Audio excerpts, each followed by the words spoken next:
কাউকে যদি এই হালুয়াটা একবার বানিয়ে খাওয়ান সে আপনার অনেক প্রশংসা করবে, এটুকু আমি গ্যারেন্টি দিয়ে বলতে পারি।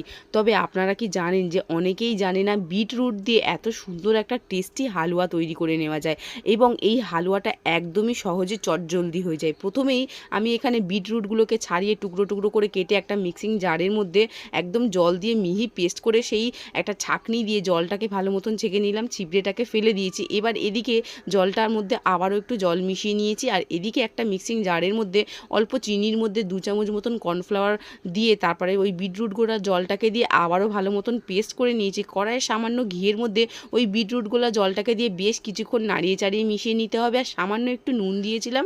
আর ফ্লেভারের জন্য এখানে যাতে বিটরুটের গন্ধটা না থাকে 1 চামচ মতন ভ্যানিলা এসেন্স দিয়ে বেশ কিছুক্ষণ জাল দিয়ে একদম থকথকে একটা ব্যাটার তৈরি করে নিয়েছি। তারপরে ব্যাস তৈরি হয়ে গেল দারুণ টেস্টি বিটরুটের হালুয়া। এইভাবে কিন্তু বাড়িতে বানিয়ে সবাইকে চমকে দিতে পারেন।